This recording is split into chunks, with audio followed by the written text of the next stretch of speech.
The Benjamin Dixon Show is only possible with listener support. Go to www.patreon.com/The BPD Show.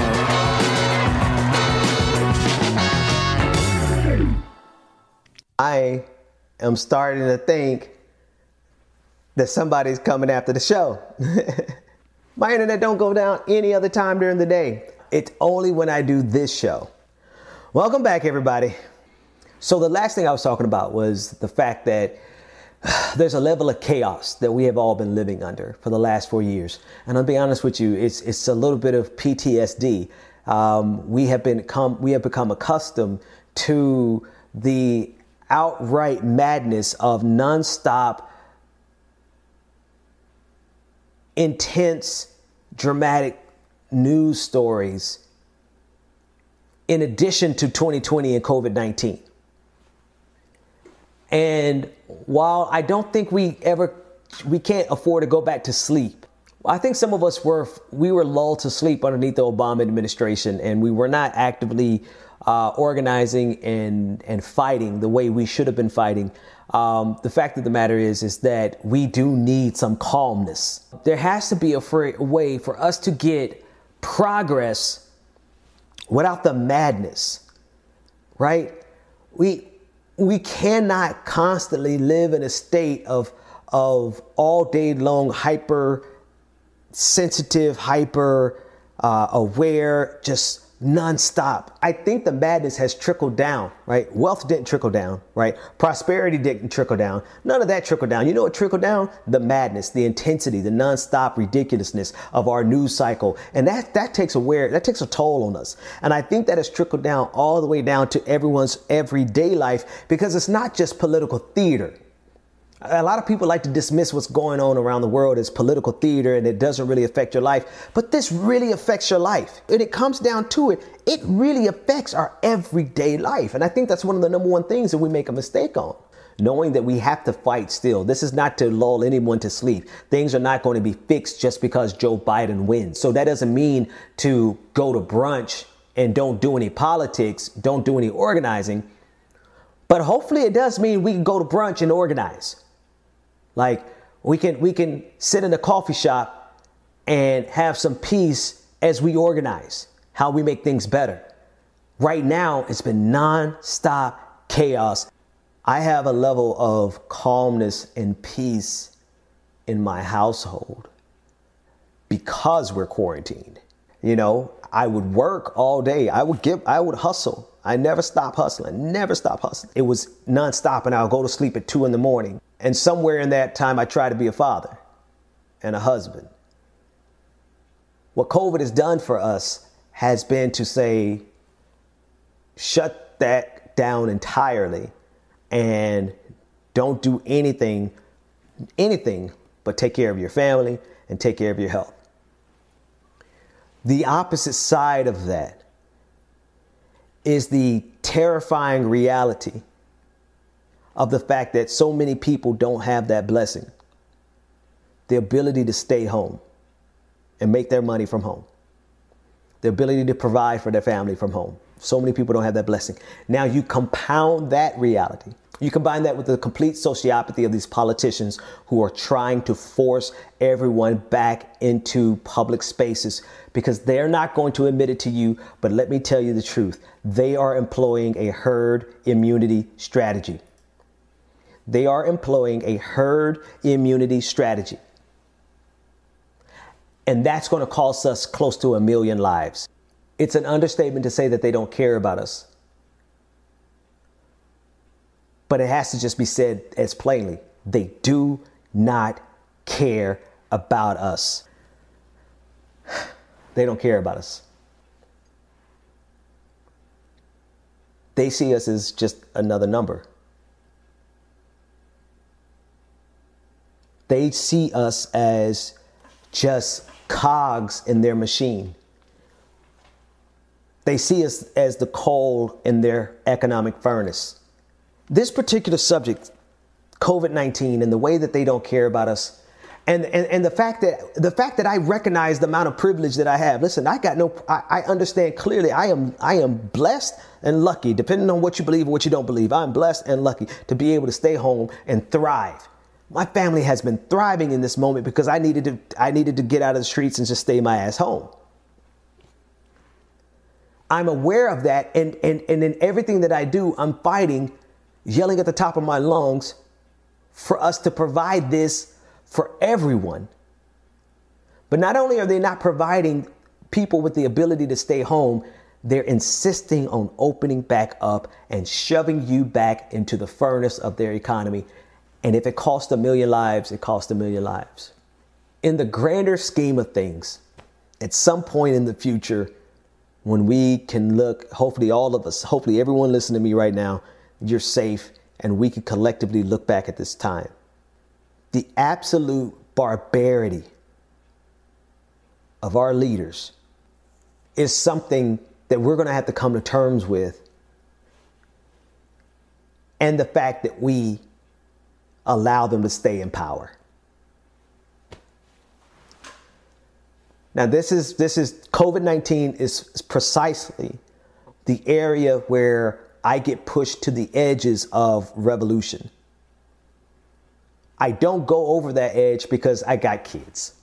I don't want to have to send them, send them down to Cuba to be safe from what's happening here in this country. But when I think about the reality of how sadistic and how barbaric our leaders are, and the fact that they will happily shovel 500,000 lives into the furnace of this economy, when every other civilized nation, America is uncivilized in this regard. Other nations not only have a better control and better grasp of COVID-19, but they are caring for their citizens. What this madness that we do in the United States of America, this is not normal.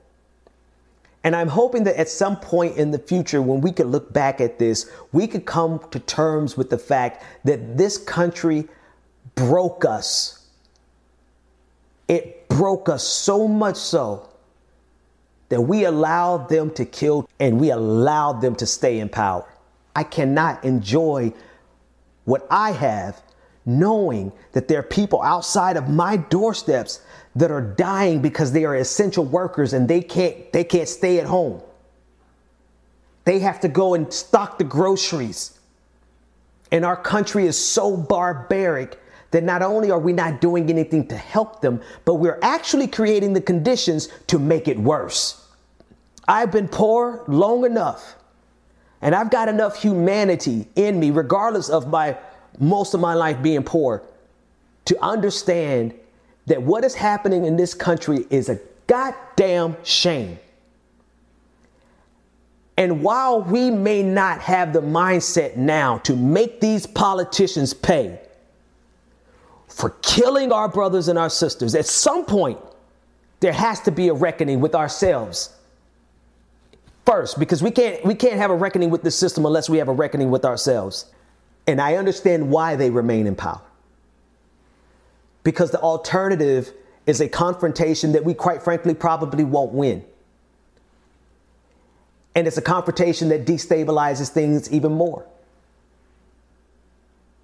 And for the most part, all of us want a level of stability and peace. And the only thing that I ask myself, and I'm not asking you, I'm not questioning you, I question myself every day. How expensive is this peace? There should not be a single politician in this country, I don't care what party they are part of, that should feel comfortable when so many people have died because our system refused to do what other nations did, what civilized, what non-shithole countries did. And in this case, we are the uncivilized, we are the shithole countries, and we are burning through lives. The Velvet Gentleman on Twitch says, do you think we will see a socialist in the White House in our lifetime? I don't know.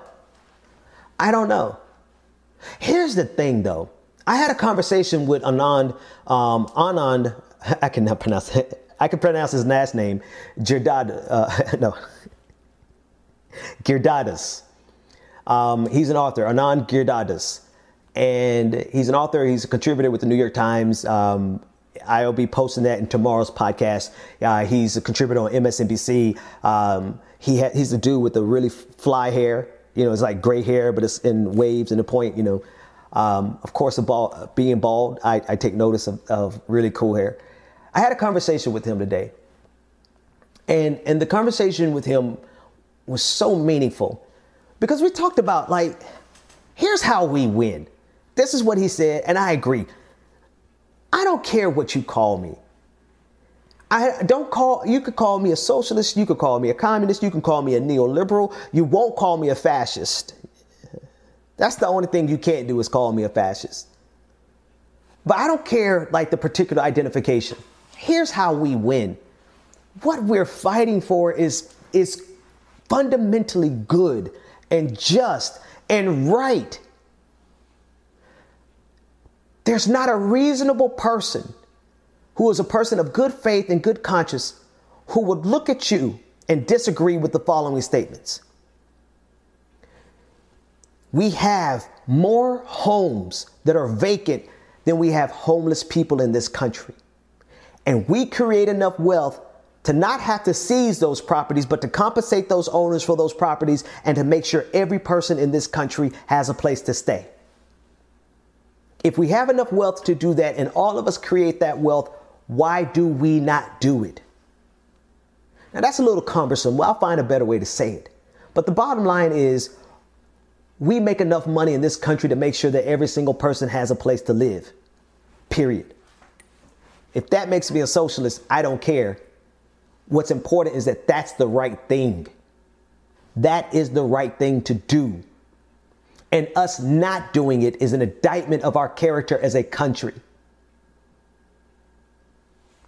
So whether or not we'll see a socialist in the White House in our lifetime, I think that's a little bit immaterial, so much as we get somebody in the White House who has that level of conviction about our responsibility to each other because of what all of us collectively create.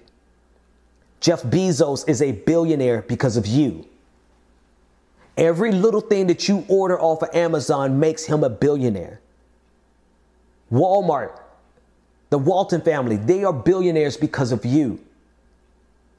There is no wealth that is generated in this society that is not contributed to by every single one of us. So since we all collectively create this, then we should all collectively benefit from it. And it's the right thing to do. If we create enough wealth to make sure that nobody goes to bed hungry in this country, why on God's green earth would we not do it?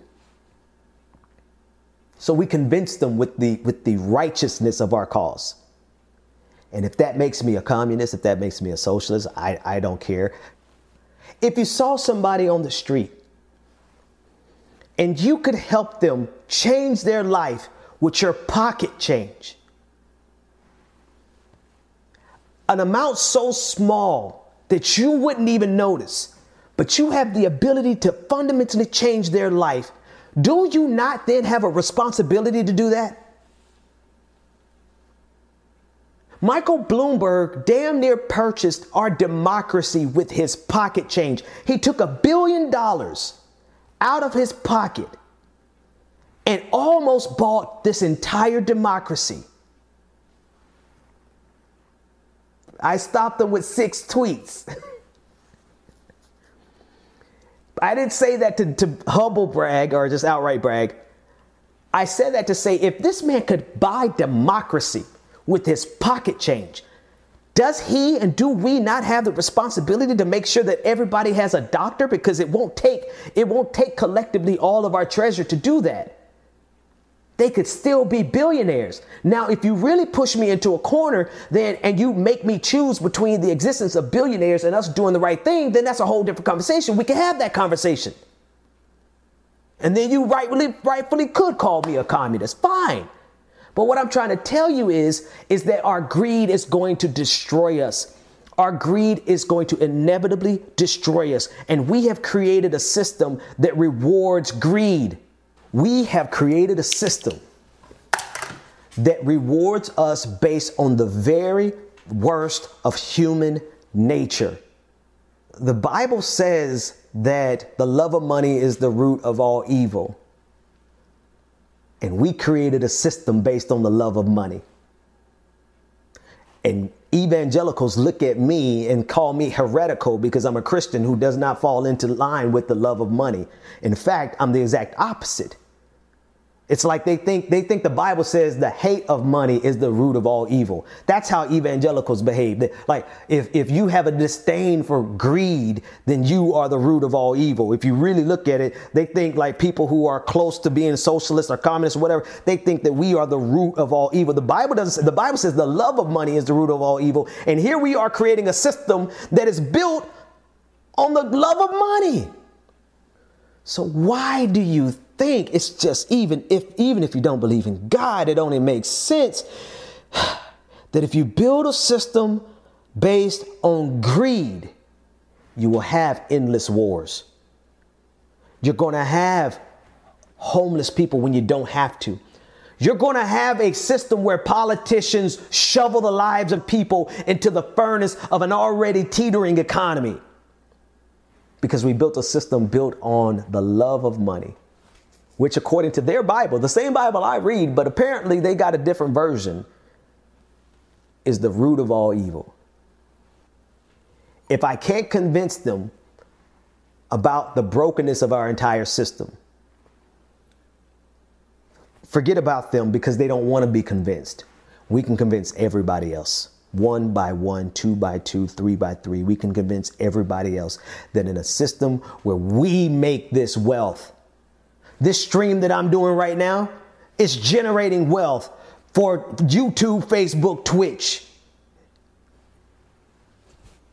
It's generating wealth. I'm putting money into the pockets of Mark Zuckerberg right now. You are too by watching this. And our collective activity is generating this wealth. But yet, anytime we try to do something collectively for the good of society, they all of a sudden are like, oh, not my money.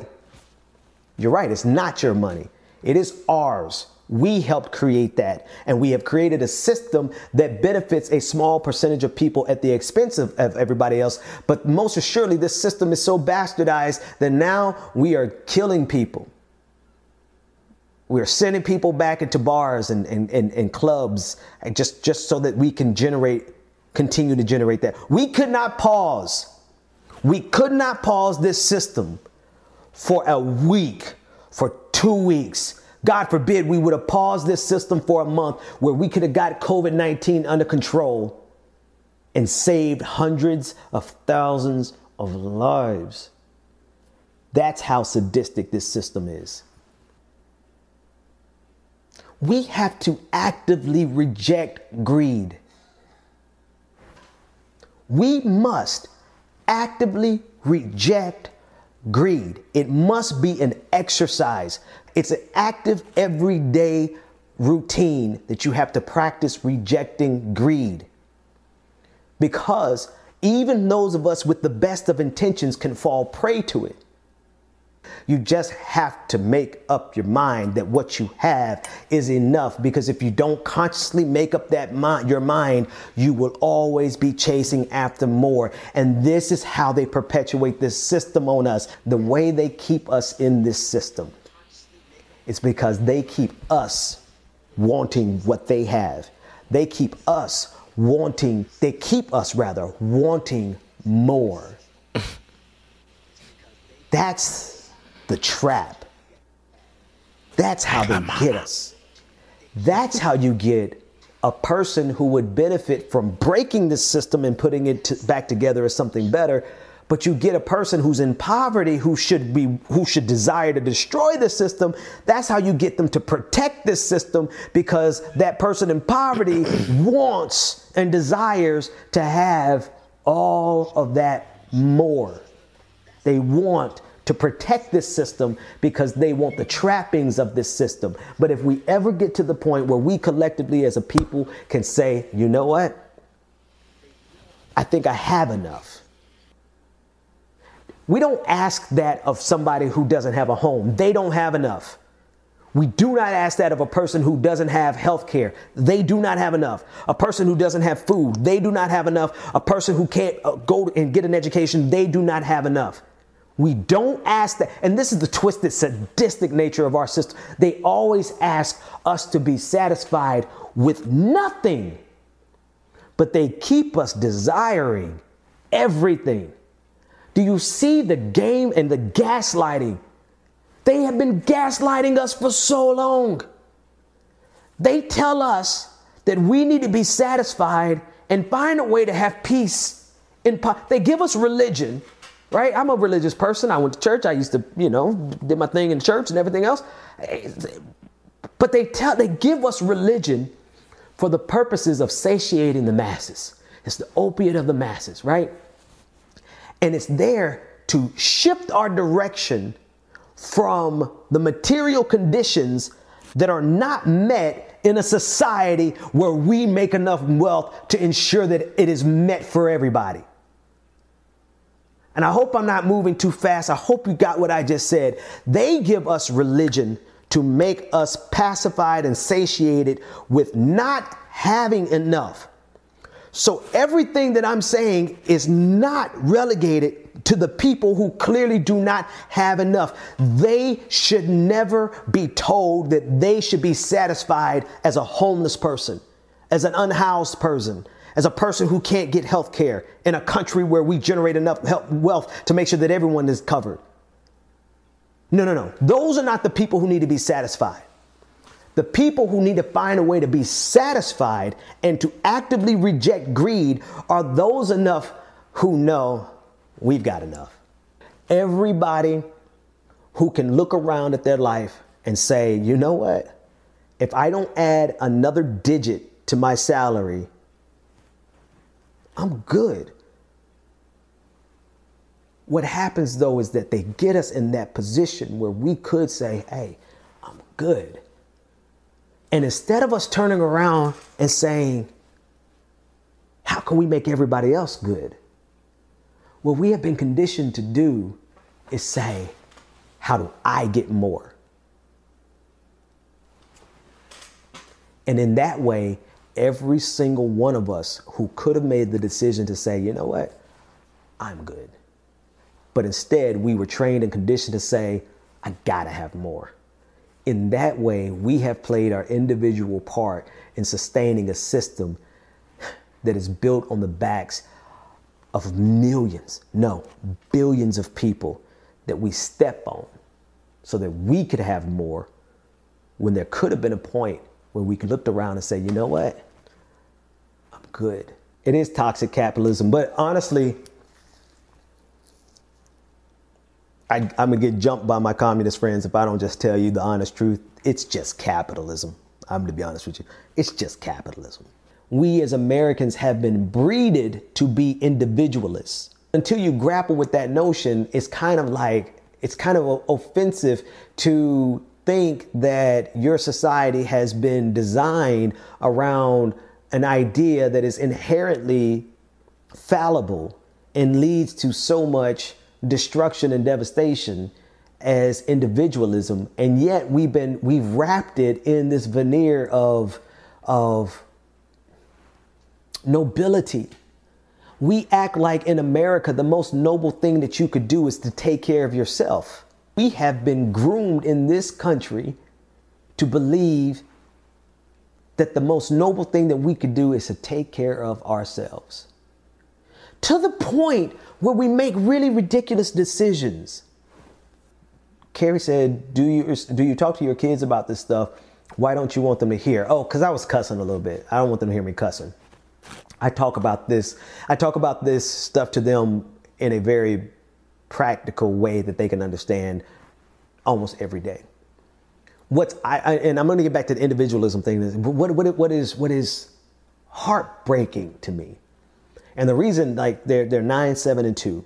The reason I talk about this to them every day is because they have been indoctrinated already. My 9-year-old, 7-year-old, and 2-year-old Yeah, even the 2-year-old, they have been indoctrinated already. They want this, they want that, they got to have this, they need this. Oh, money, you got money. How much money we got? Da, da, da, da, da, da. And I'm like, oh, wait a minute. I know you didn't get this from me. Where did you get it from? Disney, Roblox, whatever the game is called, Minecraft, all of these things that build up, that indoctrinate them to be consumers at the age of 9, 7, and 2. So to answer your question, I absolutely talk to them about this, but I don't talk to them about it with my adult language. That's the only thing.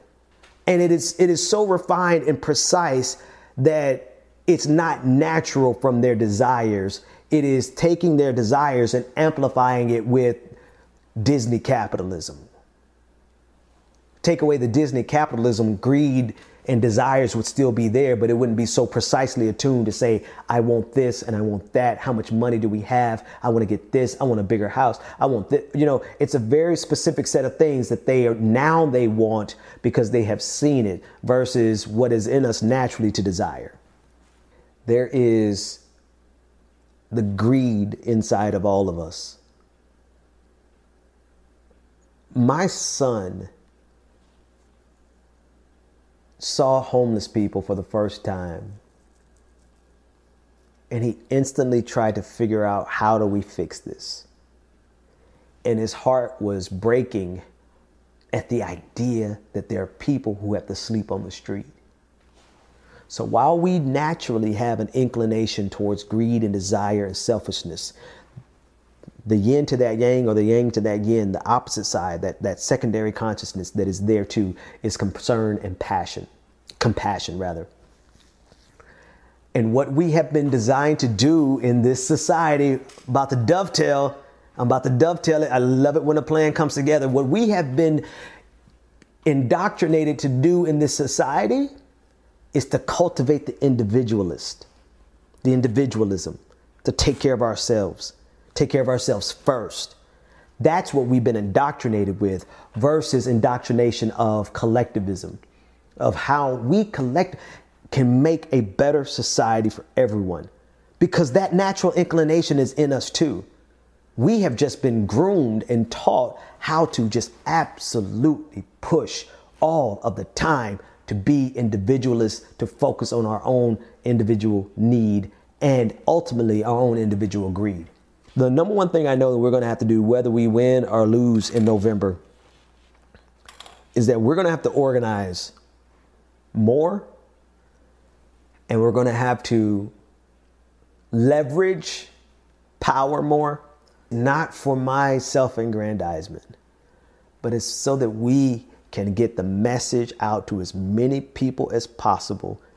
And the more, how do you think conservatism has been winning? How do you think conservatism has been winning? Rush Limbaugh is not Rush Limbaugh just because he's Rush Limbaugh. Rush Limbaugh is Rush Limbaugh because he provides a critical service for the right wing in this country. Ben Shapiro, same thing. All of these people who are paid millions of dollars to promote this and promote conservative values and to promote capitalism and to undermine any type of collectivism. The reason conservatism is on the ascent and is winning, so to speak, is because they have organized in every single channel, politically, think tanks, anti-labor unions, the American Legislative Exchange Commission, ALEC. I mean, in every way imaginable, they have organized in media. So when I say leverage this, I mean, I'm hoping that something that I say will inspire you to go and organize and do something. The purpose of it is not to entertain you. The purpose of it is to galvanize all of this energy and for everyone to go out and organize in whatever category you fit best in. I'll see you next time. Love yourself and love somebody else. Good morning, everybody. Y'all know who it is. Y'all know the voice. Y'all know the sound. James Williams, DJ exclusives in the building.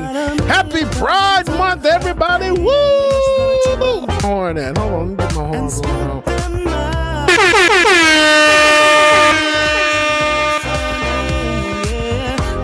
Hope everybody is doing good this morning. I'm over here sounding like I'm underwater and a robot at the same damn time. And it's pretty damn awesome. I like it. It's okay.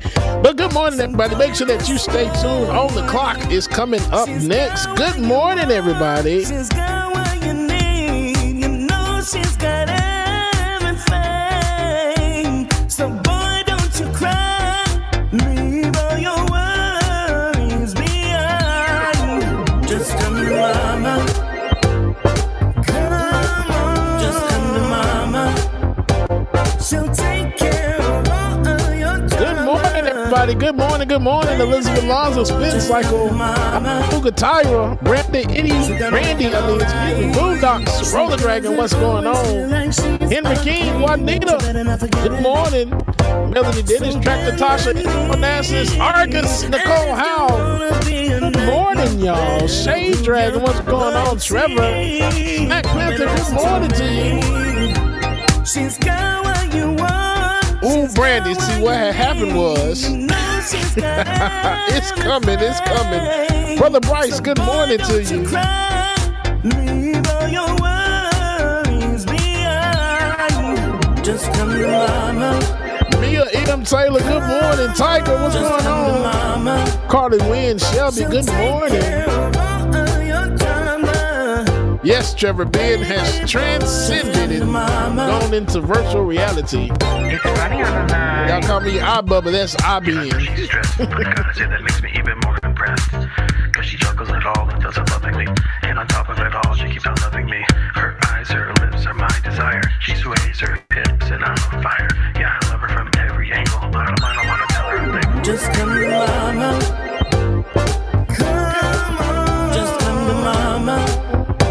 She'll take care of all of your troubles. All right, y'all, well, this is going to be a short break so we can make sure that we get On the Clock started. So coming up on The Clock with Georgia, the community reflects 2 years after George Floyd. Good morning, everybody. Y'all stay tuned. On The Clock is starting right now.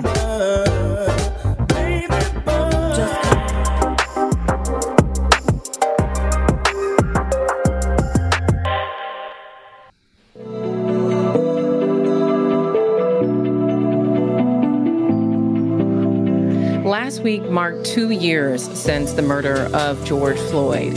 This morning, we bring you special coverage from George Floyd Square as we speak to community leaders, George Floyd's family, and other people who were impacted by his murder. This is a huge event for the Minneapolis community because this is a time for folks to get together to honor Floyd's life and legacy and to also reflect all of those changes that people talked about making 2 years ago. Where are they at with their commitments? And the theme this year is We Will Heal Us. I'm here with Lisa Kelly. She's the executive director of Memorialize the Movement. And when we think about We Will Heal Us, it's all about us having the solutions we need in our own community to fix the things that are broken and to fix ourselves. You've done that with your organization. You stepped up into action at a very critical time when people were worried about these huge museums coming in and stealing protest artwork. You had no budget, you had no plan, but you made it happen. And here 2 years later, your organization is thriving. For people who are not familiar with your work, can you just give them an overview of how you got started? Yeah, so Memorialize the Movement is a grassroots initiative that I started in June of 2020 to collect and preserve the plywood protest art that was created during the uprising after the murder of George Floyd. And it really just started as a trauma response. The murals meant a lot to me because they represented not only art and inspiration for us in that time, but like recorded historical record, you know? These are artifacts that tell the story of the Minneapolis uprising of 2020, that tell the story of George Floyd and the emotions that we all had as Minnesotans during that time. And so it's been an incredible experience to collect and preserve them, and 2 years later to be able to continue to look back on them and say, we did this, This is our story. We're the stewards of this story, and we're not going to let anyone else take control of that narrative. Yeah, absolutely. And that brings us really to the importance of this year's theme for the Rise and Remember Memorial Celebration for George Floyd. We will heal us. Our healing is so essential and so critical in this moment. And, you know, as we think about Daunte Wright and George Floyd, there's one woman who really comes to mind for me. Her name is Courtney Ross. She was the girlfriend of George Floyd. If you watched the trial, you probably saw her testify. But she was also the teacher of Daunte Wright. Yeah. I want you guys to take a listen to an interview we did with her recently, reflecting on what this moment means for her 2 years after the murder of George Floyd. Take a look. I can't hug him. I can't snuggle with him. Can't feel his like arm around me. He had these arms. He would just kind of encapsulate me. That kind of stuff is hard to get over. Before, you know, I met Floyd, I had a real contentious relationship with God. I was upset with God for taking my father. I still hadn't dealt with that. And Floyd had instilled in me this faith in God and all the wonderful characteristic traits that come with that. Being forgiving, being loving, being caring, giving to those in need. So he filled that up in me during the years that we were together. And I know that was part of the journey to get to the place where I could say, Floyd left us to make a better world for us. I know that. Losing Floyd and what I consider, you know, a new civil rights movement. I thought, especially in Minneapolis, we're going to see like this radical change. I thought so. I was hopeful. And I don't see as much change that I'd like to see. But I do my best to support the changes in the legislature right now. But I think maybe it goes down like a little bit more simpler than that, though. Like people's hearts have to change. I still really grieve him. I know people like say things are going to get better. I'm not quite sure that that's going to happen with how I feel about him. But I know he is right by my side. I feel it constantly. I loved him through life. I will continue to, and we'll be together in death. And I know we'll be together forever. We were meant to be, and that's pretty powerful.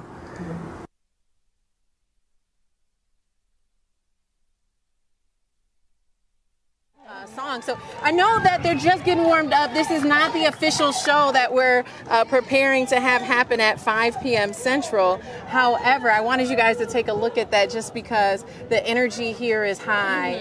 And the Minnesota Orchestra is preparing to perform at 5 along with DJ Sophia Eris and Unknown MPLS. Is going to be a very beautiful and powerful performance this afternoon, one that also is going to center our healing. There's something very universal about music. Yes. And I remember even growing up, Lisa, you know, I started my career in radio. I loved being able to just sit in a room for 4 hours. And for me, that was therapeutic. For me, that was healing. Yes. What have been some of the things that you have done over the last 2 years to prioritize your self-care and to just help help yourself heal from all the trauma we've endured here. Yeah, music has been a big part of that, honestly. Growing up, every Sunday morning, my grandma would blast like gospel music in the living room, and that's how you knew it was time to get up and clean and go to church. And so I've really come back to that. Even though I'm not particularly religious, over the last year, I have found myself kind of going back to gospel music as a way to find healing and kind of connect with home and connect with the past, this kind of happier time in my life. But outside of that, I've also kind of coined something I like to call guerrilla self-care. And so I book self-care and spa services for myself out months in advance. Sometimes I even pay for them, and then I put them on my calendar and I forget.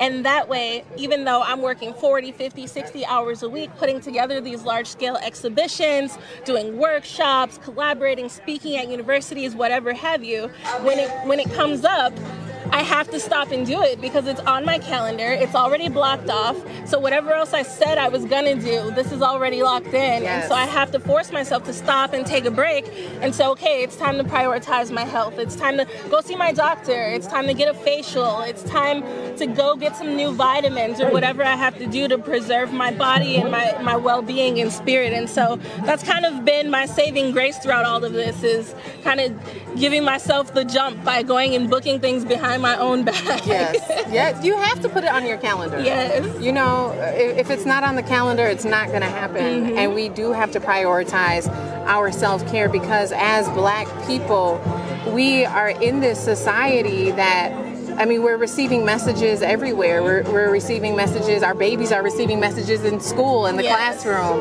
Our Black mothers are receiving messages when they go into the hospital to give birth. Our Black men are receiving messages when they get pulled over by the police. That our life is not as the same value of our white counterparts. And so one of the things that has been very healing and therapeutic for me is to align with some of our community healers, people who really focus on joy, people who really focus on the practice of healing. And one of those people for me has been trauma therapist and author Resmaa Menakem.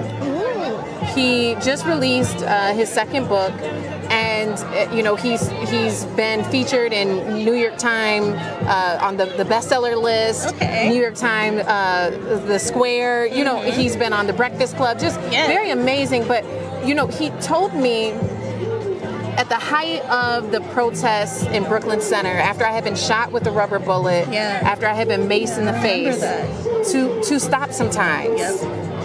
To put your hand on your chest, to feel your own heartbeat, to ground yourself. Sometimes you have to be barefoot with the earth to remember that we are all a part of this globe and that our lives matter. I want you guys to take a listen to a special message of healing and hope from Resmaa Menakem. Take a listen. First thing that I want you to understand is that you are not defective. There's nothing wrong with you. The things that have happened and continue to happen to your people are real. And on this day, we get to acknowledge the realness of what has happened and continues to happen to our people. With that said, we have to begin to create opportunities for us to heal. That does not mean that we need to forget what has happened.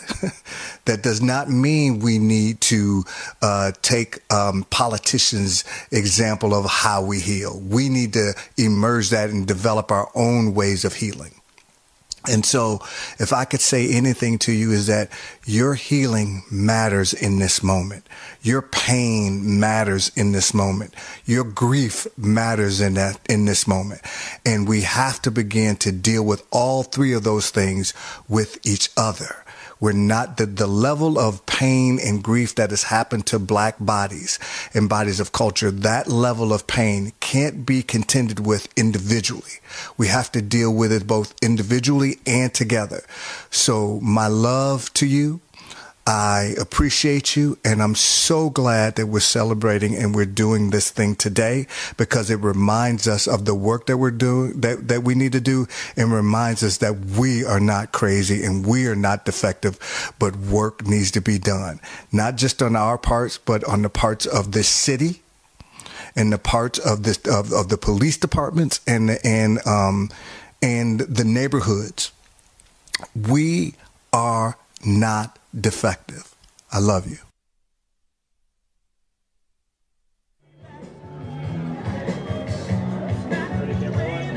Do you want to look at you? Welcome back. We are live at George Floyd Square for the Global Memorial Celebration.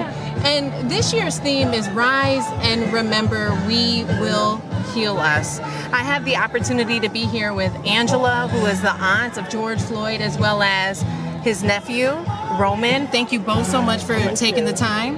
And I think you were going to correct me. Yes, I was. I'm his first cousin. And so you're Angela's nephew. Yes, ma'am. Awesome. Well, I appreciate you taking the time. I know that this is an emotional week for you both. Mm-hmm. Can you share as you reflect? It's been 2 years. Well, it's been 2 years. Yeah. What is going through your minds? What's on your heart? And what is the message that you have for our audience who is watching this and who wants to get involved, who wants to help, who wants to be a part of the change?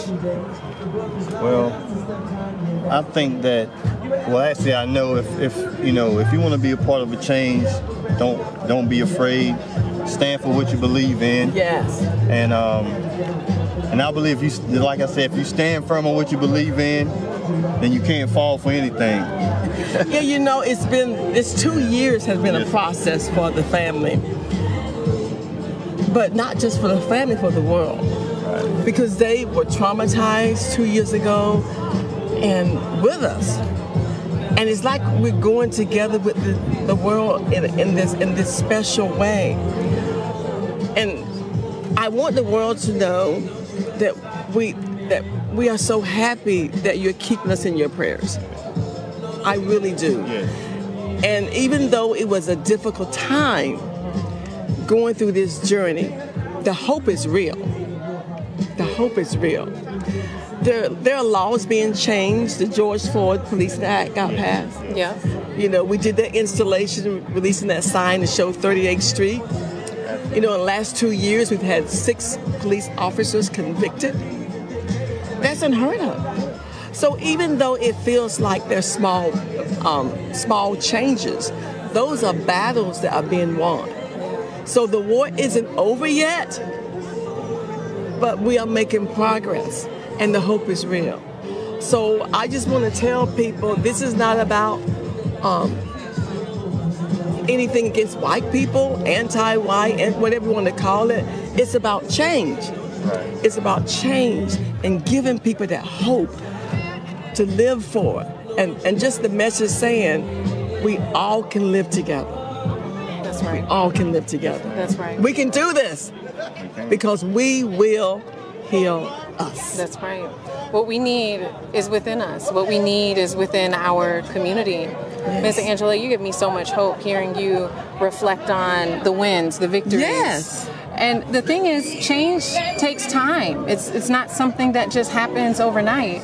And there are some people who I have talked to who they're losing hope. They don't see the changes happening fast enough, or they feel like it's out of their reach.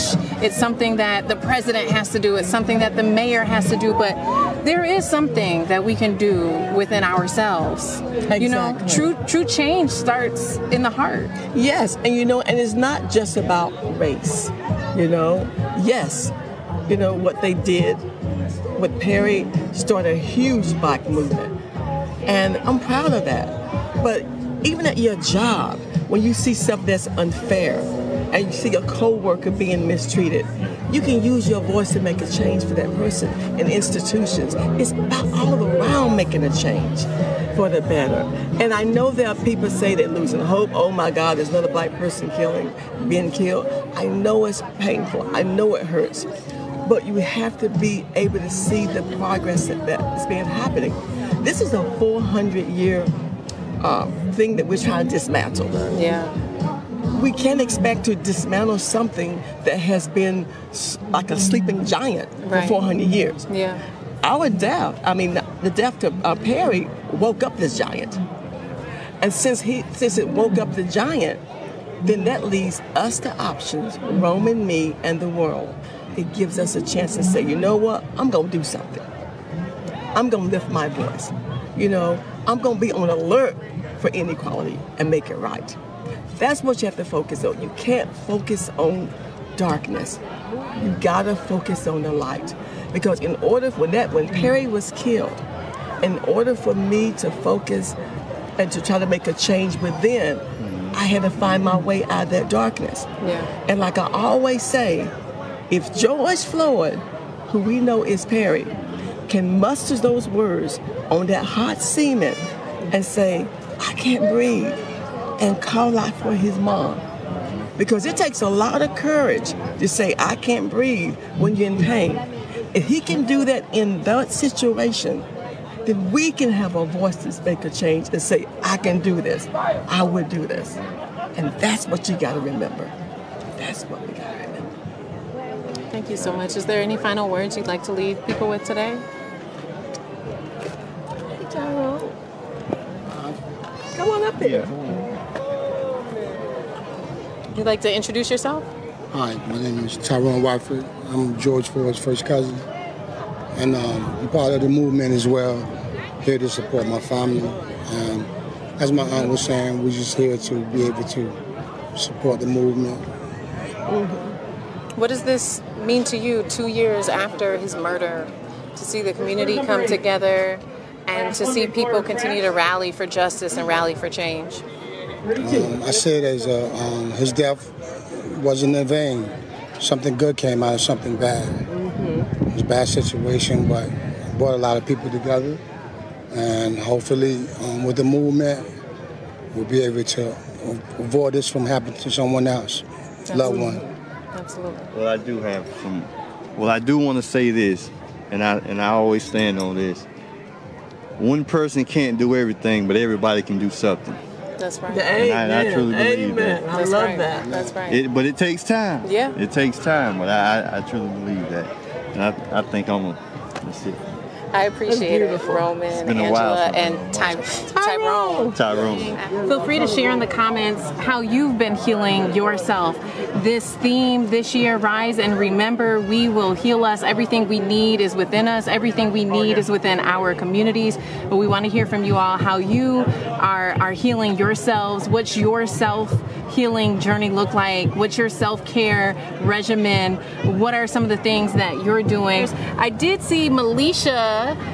She is one of the organizers for George Floyd Square. As we're waiting for sound check to wrap up, I would love to hear from you, Melisha, because you have been one of the organizers that's been working with Angela and the Floyd family to preserve the space in George Floyd Square. And that's critical because we need a place. I've heard from so many people, especially during the trial when tensions were high, people would just come here. There's times where I've just come here to sit, to think, to pray, to be in community. And you've been one of the carers of this space. Can you talk about that role and how you see yourself in this larger global movement?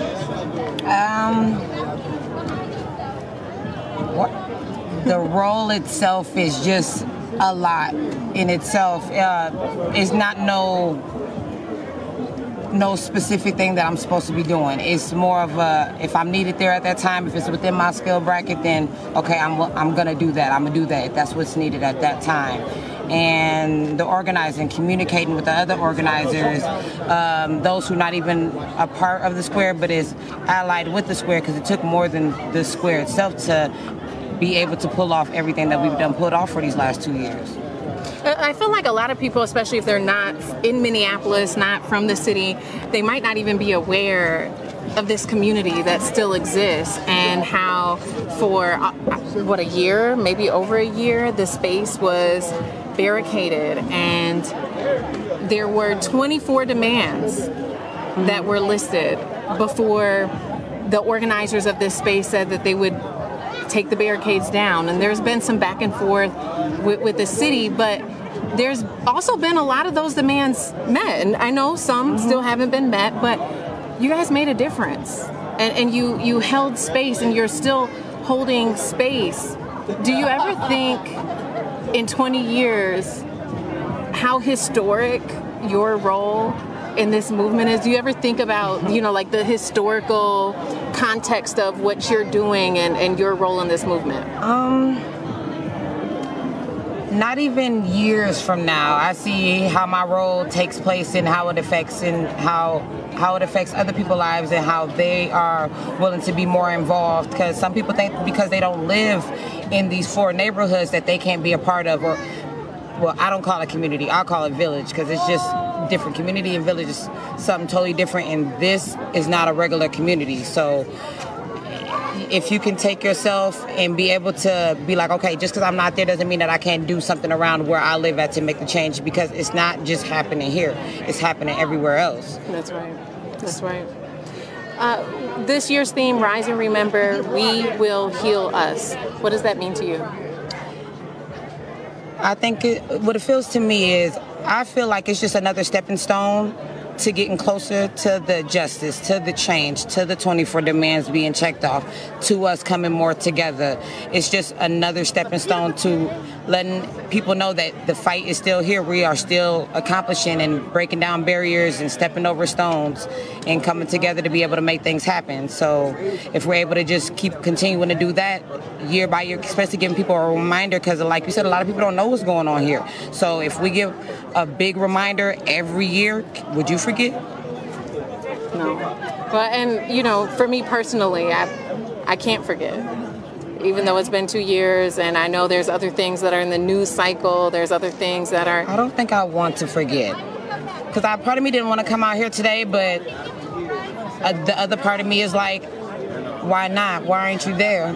What reason do you have not to be? And I really didn't have no reason, and we still got things to do.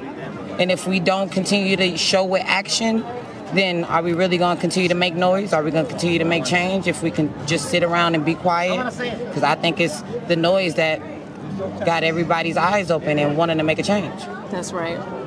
When you think back 2 years ago, I think we all had these ideas and visions of how we thought the world would change in 6 months, in a year, in 2 years.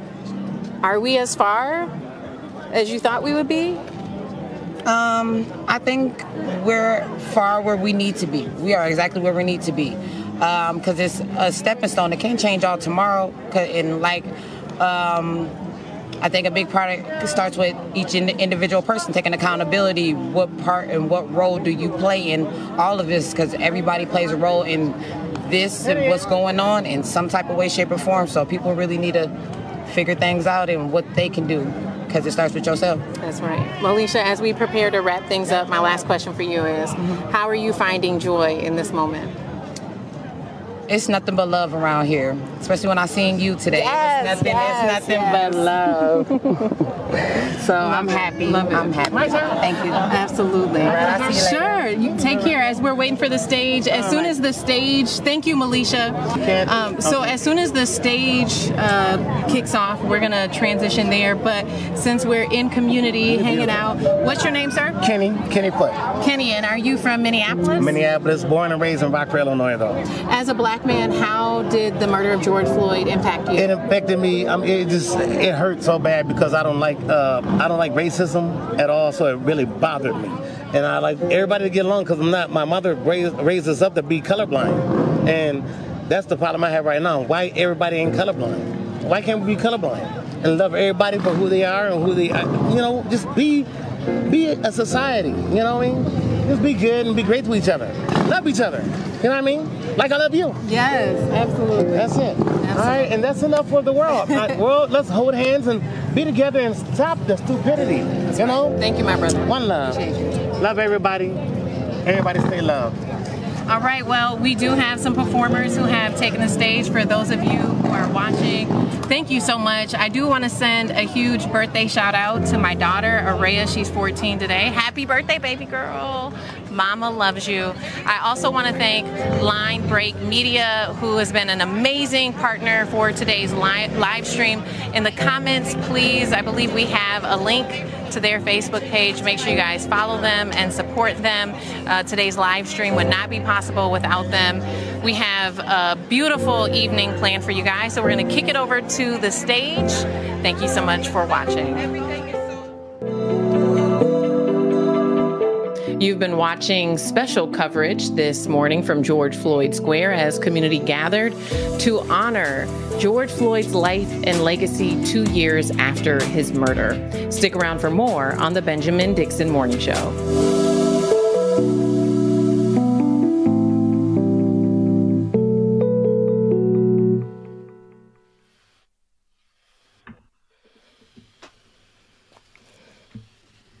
Ooh, that might help if I unmute the music, huh?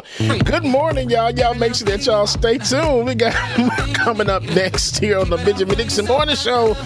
Good morning again, everybody. Make sure that you stay tuned. Shout out to Georgia Fort for doing the work. Awesome as well, always, as usual. Y'all stay tuned, man. More is coming up next. Like it or not, it's going down. How you finally feel like yourself when you finally let someone in and give you some help. It's funny how you finally feel like yourself when you finally let someone in and give you some help. Hey,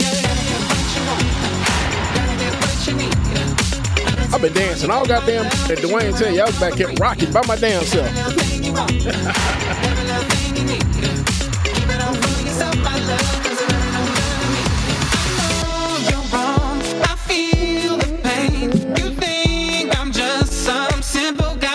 Alicia, good morning to you. Variant, what's going on? E. Johnson, good morning. Prince of Judah, good morning to you.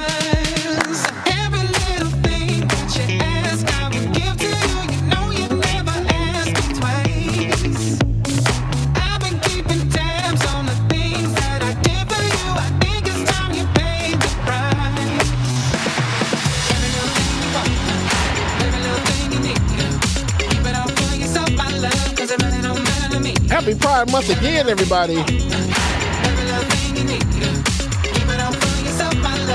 Here's one for you.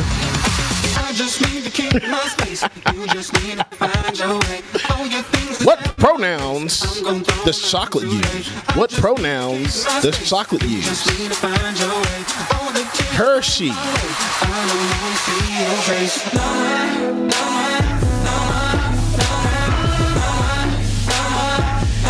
Yeah, I did it. Hershey, y'all. Hershey.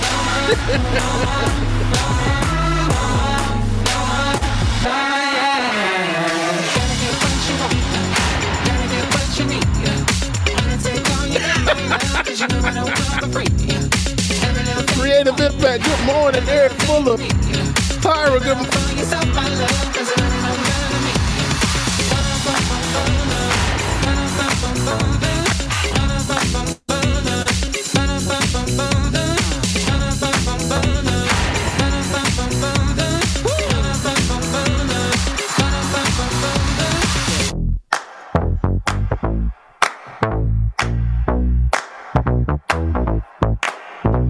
The Observer, we appreciate you.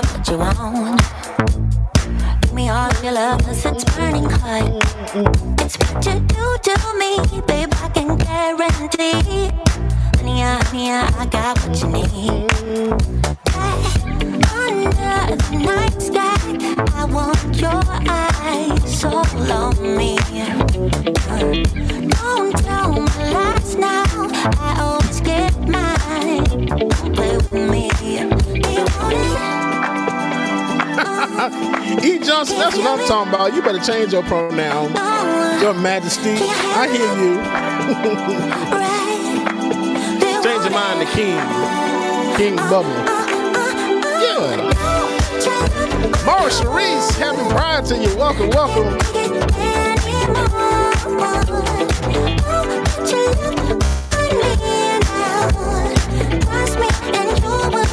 Creative Impact, that's what I'm talking about, right?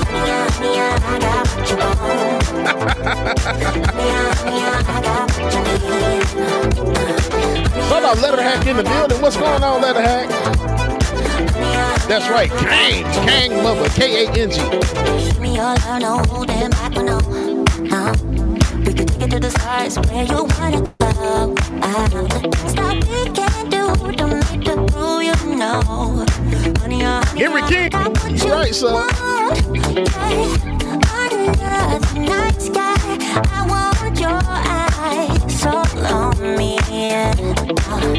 Don't tell me no lies. I always get mine. Don't play with me.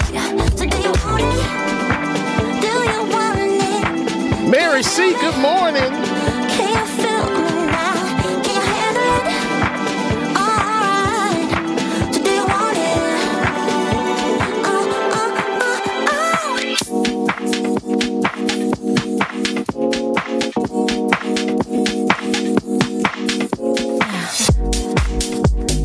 In the right place to move. In the right place with you. Always stay up all night. Watch the neon light. Touch your ones that go numb. El Hustler, good morning to you. Eric King is requesting a dad joke. Sure, why not? Give it up to me. Stay in this moment. Just hold on, hold on. We like tonight, babe. Tomorrow, let's go. The elderly wife in church turned to her husband and said, I've done a solid part. What should I do? He said, change the batteries in your hearing aid.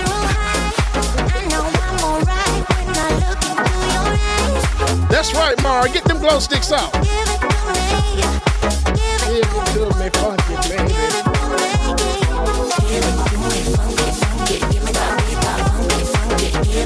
Let her hack. Let me know when, and I will be there.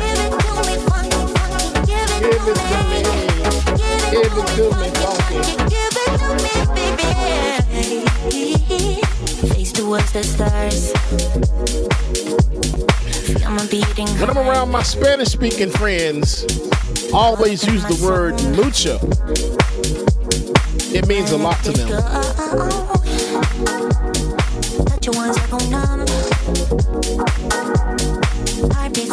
Oh God, if my camera dies, it deserves to die.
Make sure y'all stay tuned, man. Like It or Not is coming up next. Look like it's just me in the chair today. That's okay. Run through a couple of stories and get the hell up out of here.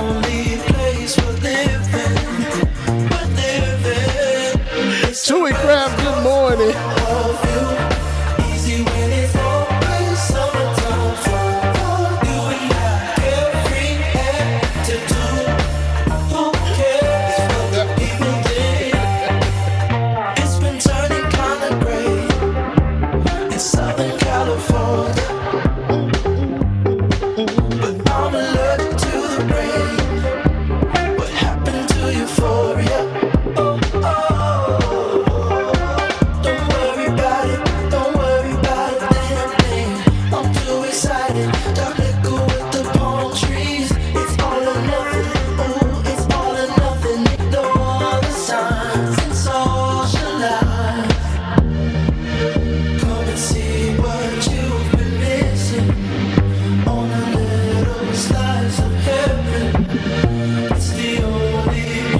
Took me a minute, but I got it. A guy walks into the bank pulls out a gun, points it at the teller and screams, "Give me all your money or your geography." Puzzled, the teller asks, "Don't you mean history?" The robber yells, "Don't change the subject."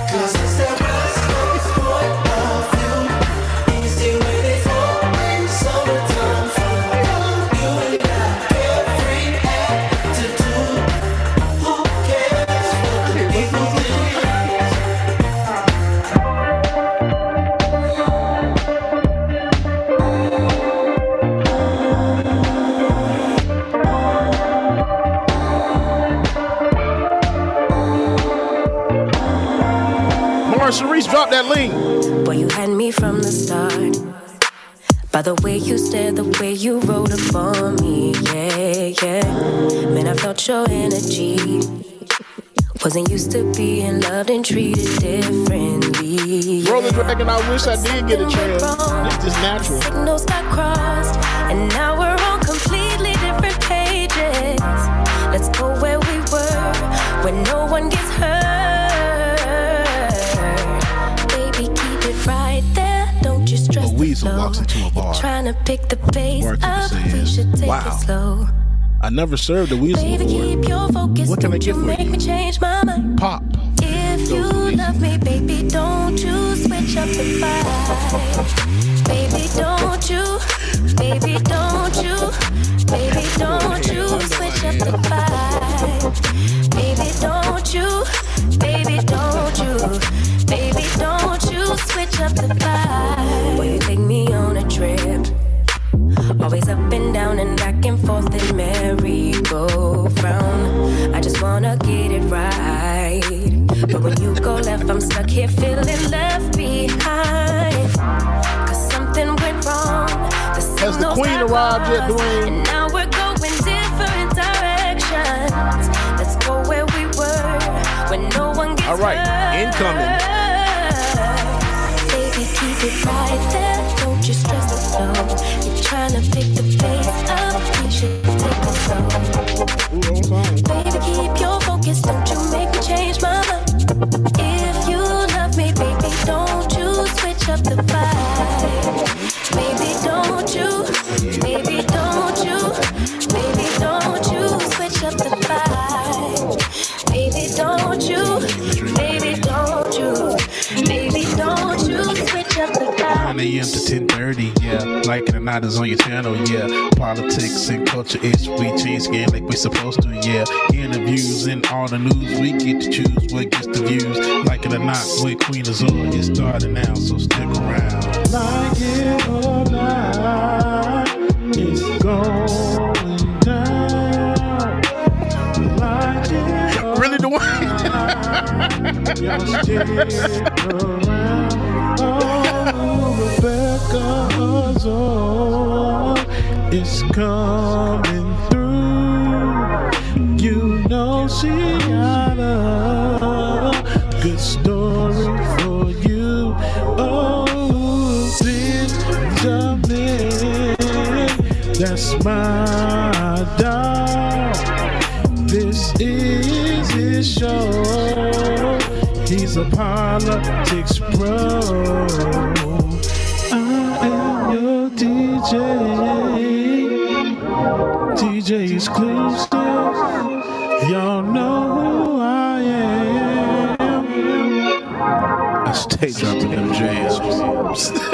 Like it or not, it's going down. Like it or not, y'all stick around. Oh, like it or not, it's starting now. Like it or not, it's about to go down. Like It or Not with Benjamin Dixon starts now.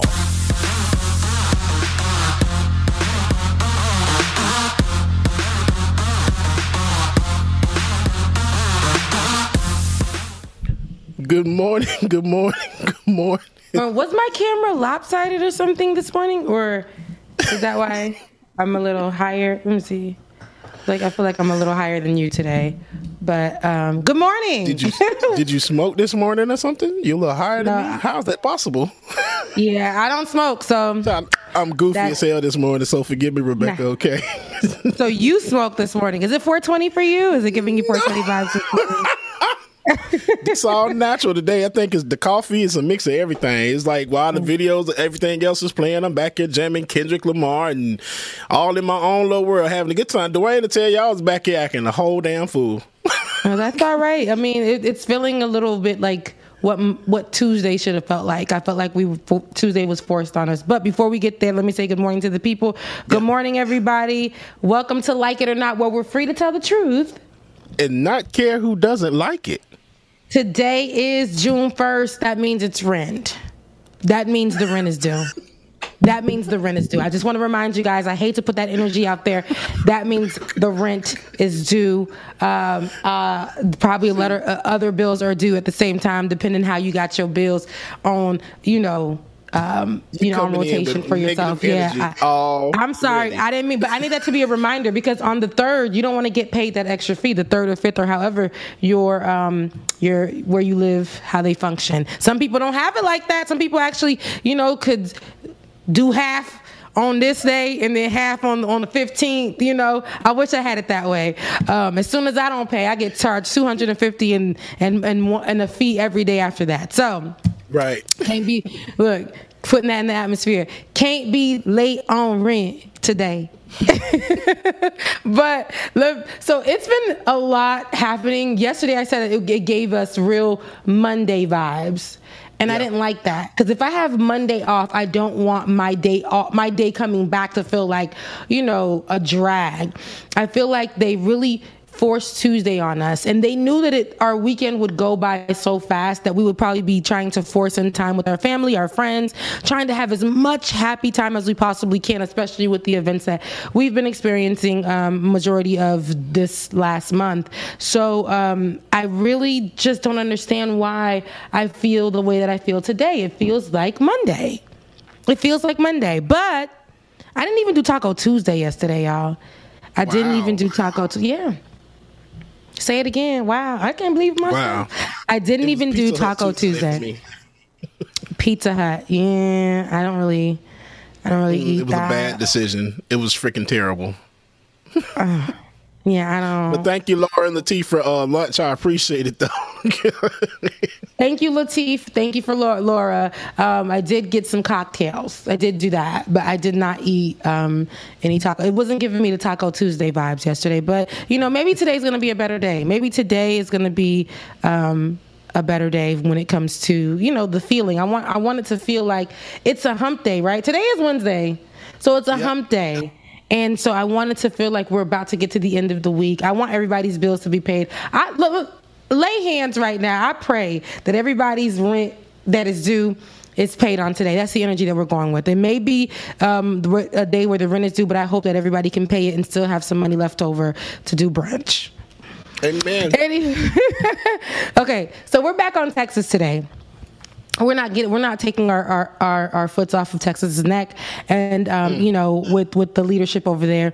But so we're gonna start with Texas governor. So he was rejected in Uvalde, Texas, and we would expect this. We just seen how Ted Cruz was heckled at a restaurant, and I would not expect anything less for the Texas governor, and how in the last few days he's handled the massacre that happened recently at Abbott Elementary. So let's take a look at how these people received him.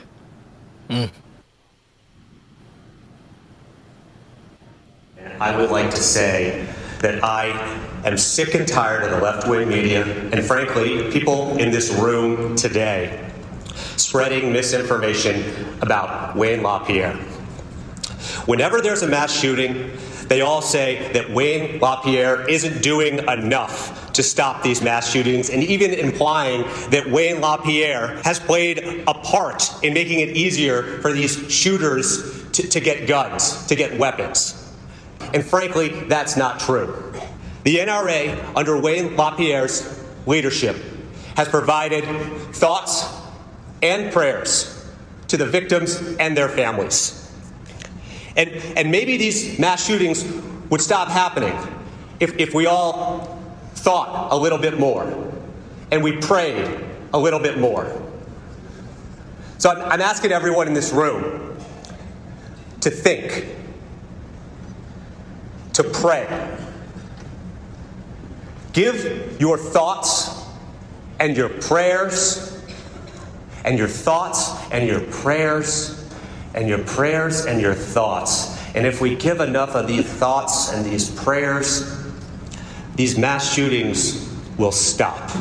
So I want to thank you, Wayne LaPierre, for all your thoughts and all your prayers.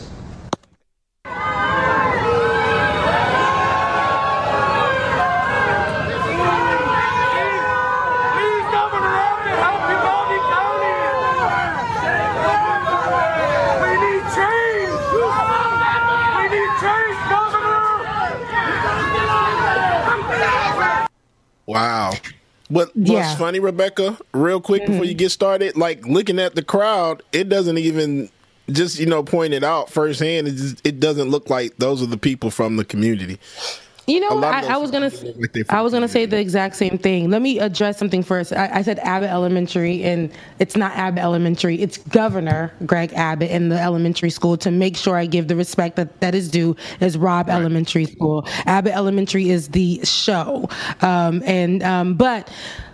What you said is something that I looked at in looking at it, and from my perspective too, those are not the people that you would think are the ones, and that's because we judge people by their cover, right? We judge a book by its cover when it comes to those type of people. There's a certain look. I ain't even gonna front on you.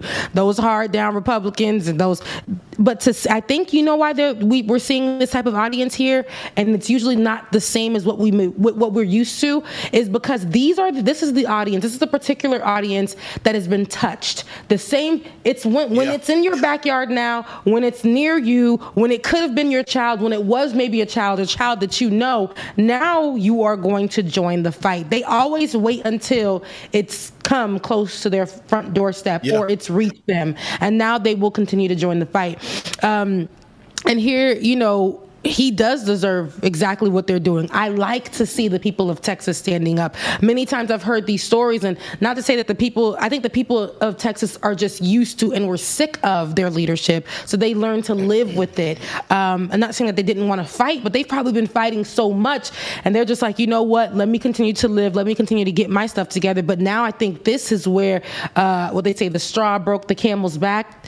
This is it for them. This is it. This is like, they're like, no. Now it can't be just coming up for, for commentary, for press, to say that you're giving us your thoughts and prayers in person. No, you're going to come in person and you are going to get the reaction that you deserve. We're going to have to address the situation, and we're going to have to address your poor leadership. And I think this is great about what we did see with this. I am tired of seeing these Texas leaders stroll through after these events that happen. They stroll through for a photo op and they continue on with their lives. And they have successfully changed the rhetoric, and we have moved on from the many instances and traumatizations that Texas has been going through.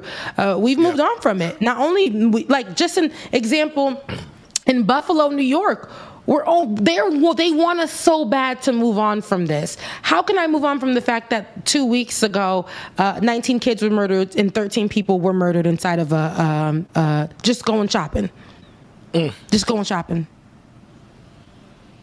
for being black. I don't want our leadership to tell us to move on. I want us to be able to move on because we're finding healing and we need to move on in our lives. Personally. I do not want them to force down NRA down our throats and bulletproof backpacks and us resorting to making delivery for our groceries because we can no longer go to, I don't want that to be a norm. Right. I don't want that to be a norm. So Yeah, it's really hard, and it's really hard to really talk about and see this leadership. But I am very proud of those people who went out there. This is not to heckle, but to call him out. And I'm very, proud of that. Very much agreed. And I'm glad that they went out there to support them because they're dealing with so much pain right now. They need all the support that they can get. And I've seen several celebrities and stars have gone out there to pay their respects as well, too. So I just hope that something comes out of this and it's not swept under the rug like the many other school shootings that we have had. I mean, they have tried to start, what is it called? Like, conspiracy theories since Sandy Hooks and even with the what is it, the Park High School Parkland. shooting, that one, and they've started conspiracy theories down the line. They've even had conspiracy theories about the Buffalo grocery store shooting. They had they just, like, we can't do that. We saw what we saw. This happened. We cannot move towards blaming it on mental health issues only. We cannot push towards saying that we need more guns, because we see the policies and keeping stuff on the table and not allowing legislations to pass that can protect people. I think that's cruel. And I think that that's what we see standing outside and screaming that governor down. So I wonder what's going to happen in the next few days. I really don't see the conversation moving anywhere, but I said the conversation should be around gun control. It's definitely, we should stay right there with it. We should be pushing for change, not for leniency on how to get guns. That's not what people have been asking for, but that's unfortunately what we're receiving. These are the leaders that we're putting in place. When you put a leader in place and they're not hearing you out, that means you get their behinds out in the next election cycle. So think about that, people. Think about that. Yeah. Speaking of... Also... Oh, go ahead. You go first. I think you're about to say the same thing I was about to. I wasn't. I know I wasn't. No, I was going to say, you saw also that now the school and also the police in Uvalde are not cooperating any further. So it just makes it seem like it's so much more going on. Yeah. No, that's not where I was going, but that is part of one of the stories that we're going to talk about as well. You know who said a really great quote for that, though? It was Olay. She actually said even the police don't want to cooperate with the police. And that's a line right there. I was like, okay, you know what? That is something that we should monitor. And what you're talking about is that right now the police are saying that they don't want to be a part of the investigation any longer. So according to ABC News, the Uvalde Police Department and the Uvalde Independent School District Police they're not cooperating anymore. They don't want to. And the elementary school and the state's review of the law enforcement response is multiple law enforcement sources tell ABC News the Uvalde police chief and spokesperson for the school district did not immediately respond to the request for commentary. But this goes to show you that more probing in how they handled the shooting shows why we need to defund the police. This ain't even got nothing to do. This ain't even got nothing to do with them shooting us. This is them not even handling what they're put in place to handle. Just recently, we seen Joe Biden sign more legislation to fund them more. To continue to fund police officers. And I think when we're looking at cases like this, when police officers are just dropping the ball, going and saving themselves, they're supposed to be put in place to serve and protect. We didn't see any of that happening. And this time, there was a probe happening, and they are doing an investigation on how this happened. And we're seeing so many holes and so much lack of experience. Not only lack of experience, people who are just not willing to serve and protect. Just put on this uniform, say I'm a police officer, Blue Lives Matter, whatever the case may be. But here we see that even now, they weren't doing their job. And now that it's actually on national television, we're seeing it's involving kids being murdered. Now there's a probe that's happening in front of the world. And these cops at first were cooperating, thinking that it would die down, like the massacre that happened in Buffalo. But no, it didn't. the probe is showing just so many just so many holes, just so much inexperience. It's a lack of work, a lack of care. It's showing all of that. And so now the police are like, we don't want to talk to police. We don't want to talk to the police about how we policed. And that is very, very telling. And I think this Uvalde, we didn't know about that town before, but it's unraveling and actually showing us so much more. It's bringing up so much different sides of this coin of the conversation, whether it comes to gun control, how police react to these kind of things like massacres, and how they aren't trained for the job. How people are capitalizing on the deaths of these children and massacres every time they happen. So this is what we're looking at right now. And I hope that the conversation continues. But while this unfolds, I really want you guys to focus on how the police are acting. Yes, most definitely. Funding the police, but you only excuse $10,000 of student loan debt, and then it ain't for everybody. Okay, cool. Now, before we get over to another story that involves cops, I wanted to point out the reason why I thought of Abbott Elementary was because of the woman who made it. Her name I want to get her name right, Quinta. Yeah, Quinta Brunson. Quinta Brunson. Because I was going to add a Quintana, but Quinta Brunson.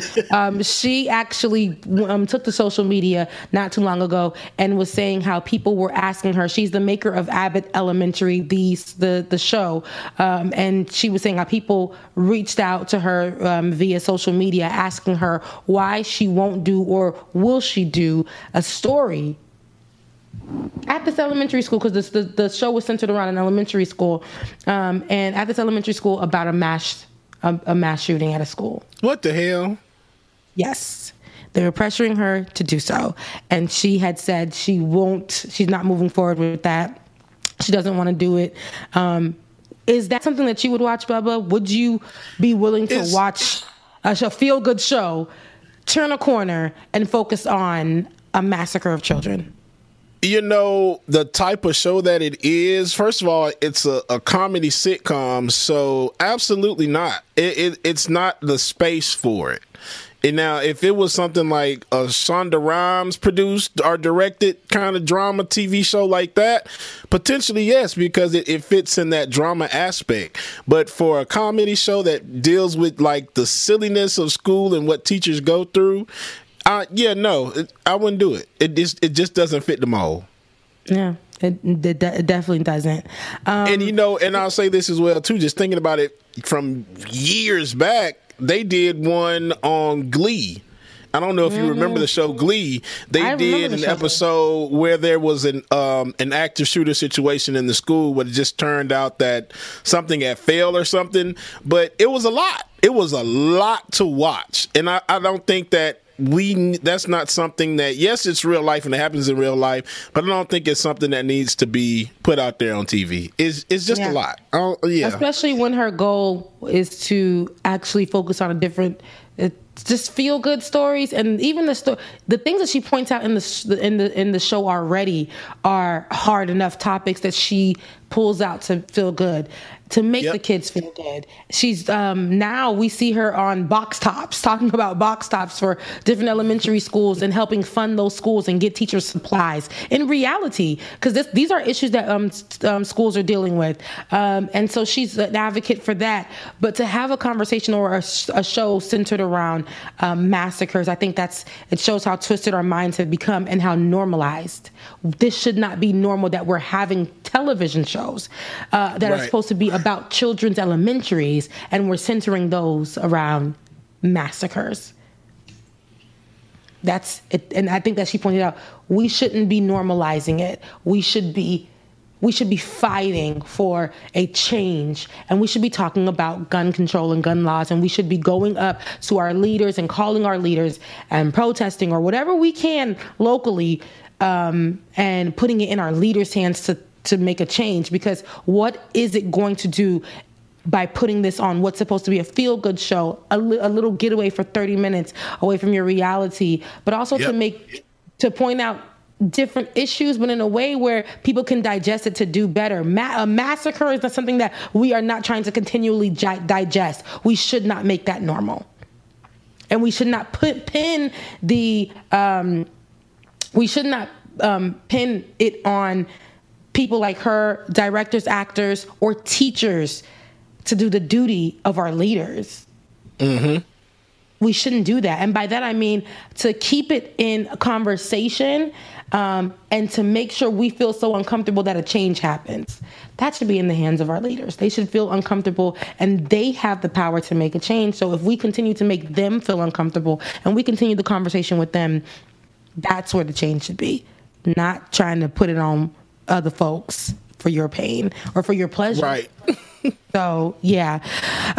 Speaking of cops, though, I said I was going to get back to them. So speaking of cops, there was an incident that happened over the weekend, over the holiday weekend.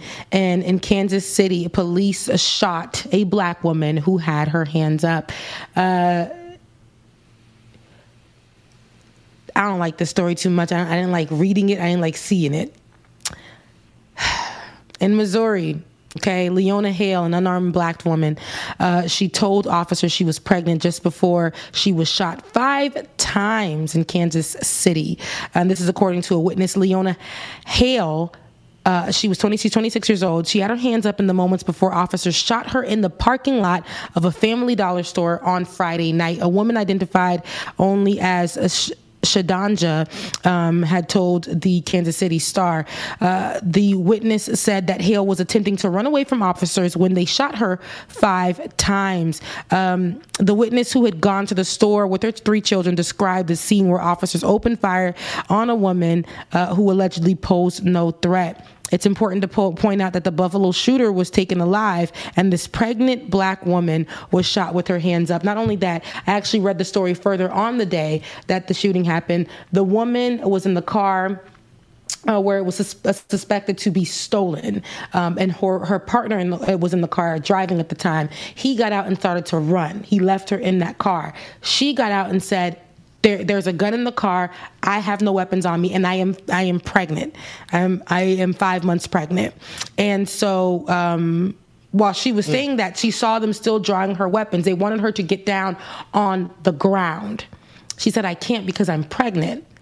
She saw them still draw their weapons on her. So she started to back up. When she felt like her life was in danger, that was when she took the opportunity to run. She was afraid, right? And they shot her 5 times, a pregnant woman, and still went in to handcuff her. This is all on video. You can hear the eyewitness saying that on the video. Oh my God, how can they have shot her 5 times and they're still trying to handcuff her? Excessive use of force. I don't even know where to go from there. A pregnant woman was shot 5 times. The storyline is that the car was supposedly stolen. Who knows if she knew or not knew, but she did cooperate with police officers when she got out the car with her hands up. They tried to get her to go on the floor. She said, no, I am pregnant. I cannot do that. I cannot lay down on the ground. They still laid her down on the ground and handcuffed her after shooting her 5 times. That needs to be said. That needs to be told. Whoever her partner was that fled and left her there, shame on him. But this part of the story, those police officers that did that to this pregnant woman, it lets us know there is value in a white shooter. A woman with her hands up is a threat. A woman with her hands up is a threat. A pregnant woman with her hands up is a threat. What did we scream out years ago? Hands up, don't shoot. Hands up, don't that was shoot. one of our slogans. That doesn't work for us. That's something that I've heard so many families, even in my family, if a police officer comes up to you, let them know that you have nothing in your hands, you keep your hands up. Your hands being up is a threat. Your hands being up is a threat. After you were shot 5 times and you are down on the ground, you are still a threat. They got to put handcuffs on you. They don't take you to go get Burger King. Hello? Go ahead. Oh, I was about to say, and you know, from the stories that I've been reading as well too, is that the husband, boyfriend, whoever it was that was in the car, they actually carjacked somebody and took the car. When they got pulled over, like you said, he got out and ran and then left her there. And I'm just like, did y'all even get him? It's just an excessive use of force for no reason. I understand there was a crime, but she ain't even the one that committed the damn crime. Mm-hmm. You shot a pregnant black lady 5 times in the middle of the street. Did they use the car to run somebody over? Did they, like, you see what I'm saying? Like, you guys got them where they were. She was scared for her life. She was pregnant. She had her hands up. She let them know there was, I believe, a gun in the car or whatever the case may be. She was working with the police officer. She was cooperating. And when she saw that they weren't cooperating with her, she was afraid. She saw them, advancing on her with guns. She was afraid. With guns drawn, she was afraid. So, to see that in the video, you could hear the eyewitness screaming out, how could they do this? This has happened to I've seen my own family member die in a similar fashion. How could police officers do this? You can hear the eyewitness yelling that in the video.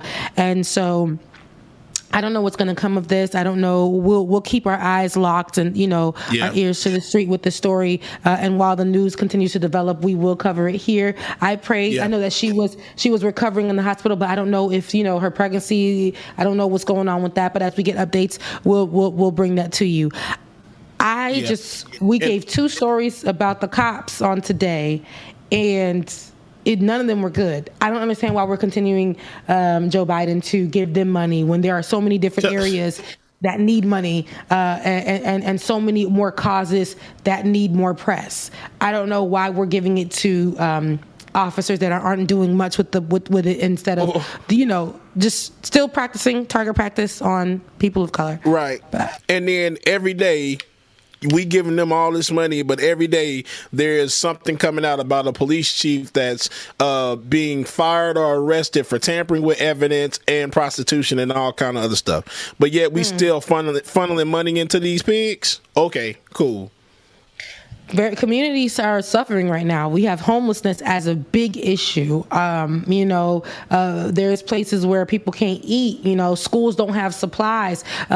Teachers are asked to do the officer's job and securing their kids, their students. And this is the world that we're living in. But you want to funnel more money into them, and student loans that you promised that we would possibly have paid off. We're still dealing with that.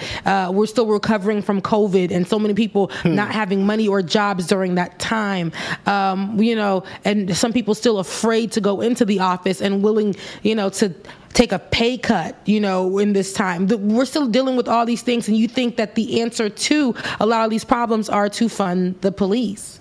It's a slap in the face. Right. It's a slap in the face. Oh, anywho, I don't want to say it, but, defund the police.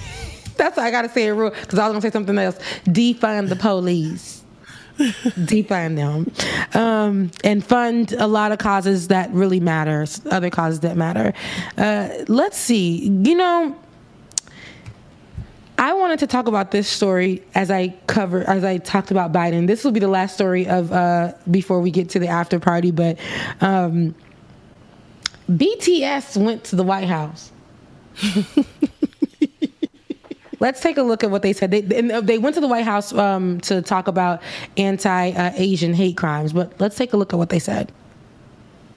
Yes, and it is a great honor to be invited to the White House today to discuss the important issues of anti-Asian hate crimes, Asian inclusion, and diversity.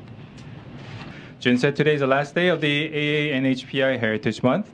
We joined the White House to stand with the AANHPI community and to celebrate. Jimmy said we were devastated by the recent surge of hate crimes, including Asian American hate crimes. To put a stop on this and support the cause, we'd like to take this opportunity to voice ourselves once again. Jacob said we are here today thanks to our army, our fans worldwide, who have different nationalities and cultures and use different languages. We are truly and always grateful.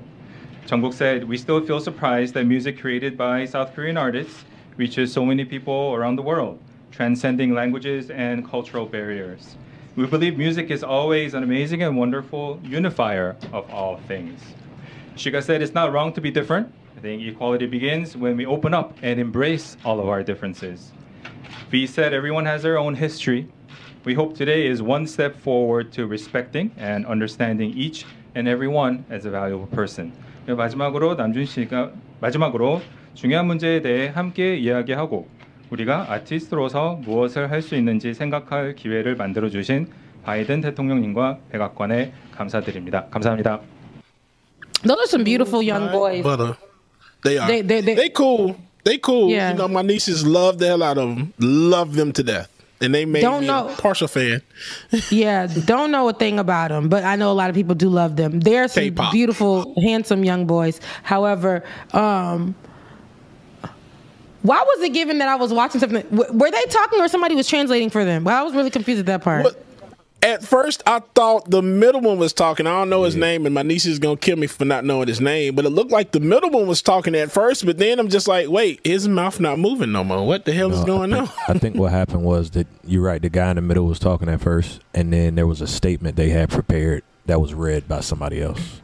Oh, okay. Yeah, okay. Because I was like, it's giving me like we're on Netflix right now, and we captions, like we don't click that, and that's what it was giving just now. I'm like, what's the word? Who's the person talking? But no. They're some beautiful young men. I think a lot of people I don't know them. I don't know their music, but I've seen like a lot of kids and, even adults, fangirl or fanboy or fan over them. And I think that, that's great. I think what the White House is doing right now, what we see a lot of is a lot of celebrities going to the White House. And because TikTok is really popular, it's really good for the tick and talk. It's great. We can reach the young kids and we can, and this particular thing, we see so much more on Asian hate crime. And I've always said, and I'm going to stand on that no one deserves to be played with in this country because of how you look, what language you speak, what color you are. You do not deserve disrespect because of that, because you're a part of a marginalized group. You do not deserve disrespect because of that at all. You don't deserve to die. You don't deserve to get beat up. You don't deserve to be called names. No, protected. America should protect you. There is nothing for African Americans. There's nothing for black people.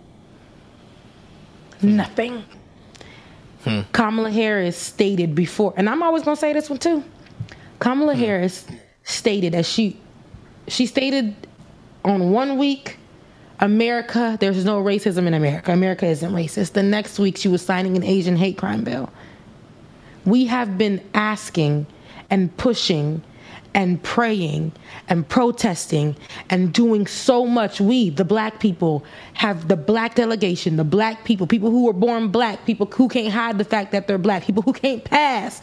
Black folks have been fighting for protection, crying every time a cop kills somebody black, every time we go somewhere and they're trying to take away our voting rights, every time we are called a name, every time they are paying us less, every time somebody gets away with murder, every time. Most recently,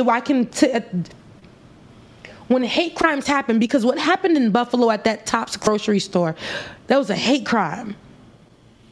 Somebody who didn't like black people went and just had a field day, had black blood, made sure it was black blood on his hands.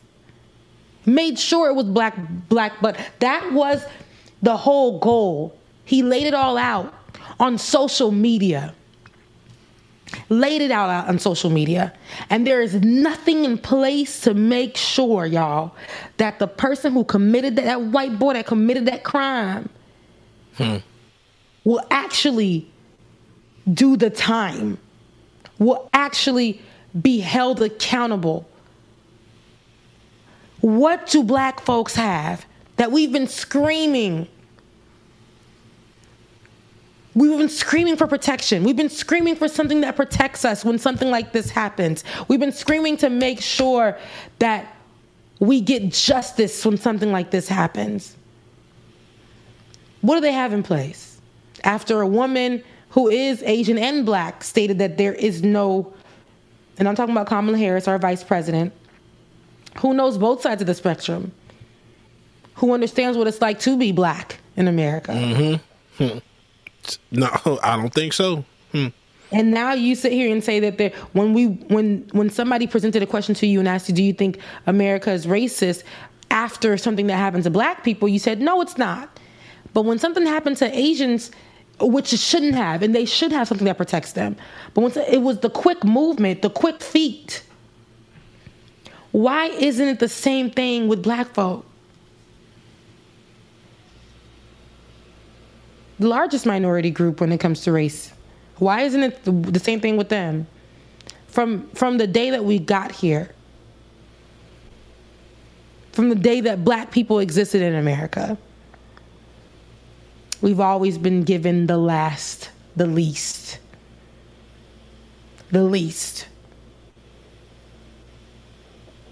So, I don't get it, Joe Biden. I don't get it. I need more of not him saying white supremacy. What was the word that he used? Is bad or something like that. I need you to say America is racist. Just say it, bro. Just come out and say it. These white hate groups exist, and we must do something to stop them. I need that. I need more of I need more people that are in those places to stand beside us and to speak for us. And I say that not because we've been speaking for ourselves. We got no issue doing that. Out here in these streets, you're going to find us. Right here on these platforms, you're going to find us having the conversations. On the Twitter, on Black Twitter, you will see the conversation. Oh my gosh, it could be even trending. Every day I get shadow banned on Instagram. I try to keep it light and keep it cute and show me at the beach, show me eating my food. But sometimes when I have those conversations, nobody sees my page for weeks. Every day I get shadow banned when I present these conversations on social media. So I don't understand why when we speak about it, we get a slap on the wrist. We're told America isn't racist. We're told that this conversation is old news. You know, we have to choose our words wisely. We can't be direct in having this conversation. But no, America is racist as hell. And our leadership is afraid to have the conversation. We're having to save ourselves in each and every way, every time. We're looked at as the least. We are the ones that build this cultural thing. If you look at commercials, you're going to hear our lingo. If you look at buildings, you're going to know that was built by black folks. This whole country was built on the backs of black folks, blood, sweat, and tears. And they get the least protection in this country.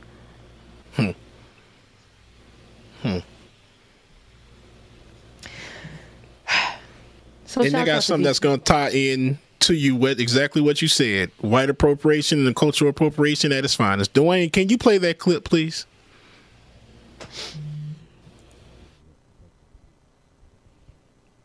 Okay. That's okay. We have we're at the end of the show. Can we play it in the after party, or do you want to play it on the live? I'll try it. I'm trying to get it in. This is like the 5th time I restarted my computer this morning. It's a lot.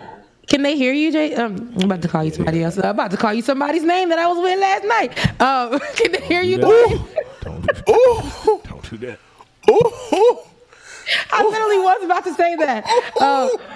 But yeah, we at the end of the show, y'all.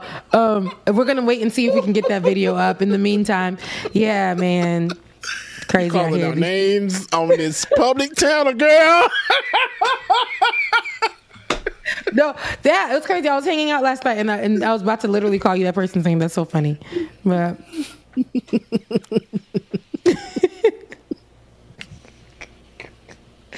a moment of silence to all them other bros. Look, a moment of silence for all them other bros. Okay. I'll be watching. It wasn't your name. It was not your name. Sorry, it wasn't you. Sorry, not sorry. It wasn't. Sorry to that man. Sorry to that man. Sorry to that man. I made some meatballs yesterday, and I'm really proud of that. And I think I want to do some mashed potatoes as a side today. So I got to make sure I get some time to do that, pack my lunch, and get on the road. But so I forgot that you got to tick a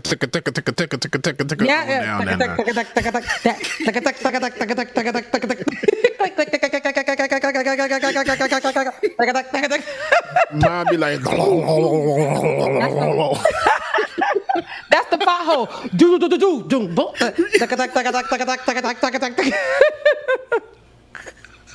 Child, you know how on my car I got black Jeep rims on the So I was in Atlanta and I was doing I was working the night shift, and I was performing or whatever, and as a dancer, stripper of the night, a woman of the no, I'm just kidding. I was working. I was performing. Come on, woman of the night. I was singing background for a Haitian artist, and they had me parking. People think Atlanta is all glitz and glamour, sweetie. Girl. So they had me parked up in an area where there were just people just sleeping on the ground on rocks and all kinds of stuff. And the man that was taking my car, I had to keep my keys, honey. I was like, he moved my car, but I was like, because at first I threw the keys to him and went off, and I had to go get my keys because that just didn't feel right. It didn't feel right in my shanana. I came back and it was missing. My black rim thing was missing off the car, and they sold the Jeep piece. So now Rebecca, for real. So yeah, so I've since ordered, and I'm waiting for it to come, because now I'm walking around and there's like 3 black tires with the rim thing on it, and one is missing. So I'm just and it bothers me. Like, I get out the car, like, beep, beep. And I'm looking at it like, oh my God. Like, I look like I don't take care of you. You missing a whole little piece. Like, it's just terrible. So, yeah. What's that emoji, like the little busted face looking? That's on the side of your car the one time? Oh, it's really terrible. I like my car to be nice and shiny and cute and whatever. It's giving me just 3 legs, three legs. And I hate it when they steal that one. I'm like, damn, you couldn't steal all of them. So now I got to buy one. I can't just buy one. I got to buy a whole new set. So now I got 3 extra goddamn hubcaps laying it's true, around. Because they come in a 4-pack. So you gotta buy it in that way. So you're right. You're totally right. So that's my little story. So it looks like we can't get the video right now, so we can go to that. That's okay if we can't get the videos. We're going to take it to the after show for a little bit. We're going to hang out and have some conversations. You guys, I will be in the chat. I want to read some questions out of the chat. I haven't done that in a while. And we'll have some funny videos lined up for you guys as well. We'll see you in the after party. I love you guys so much. Have a great Wednesday. Bubba, take it away. All right, y'all. Thank y'all so much again for joining us this morning. My crazy ass, Rebecca's crazy ass, and Dwayne's crazy ass. It's too many crazy people on the screen at one time. It's ridiculous. Y'all gonna be great, man. Again, happy Wednesday, happy hump day, and happy Pride. Woo, woo, woo. Bah, bah, bah, bah, bah. Everybody doing it because he's an old light below my speed. Okay, your affirmations for the day. Your affirmations for the day. I deserve the same compassion I give others. I deserve the same compassion I give others. Y'all gonna be great, man. Love y'all. Mean it. If we don't see you at the after party, we'll see y'all tomorrow. Don't forget patreon.com/likingitnornot, patreon.com/the BPD show. Y'all go ahead and join, man. See y'all at the after party.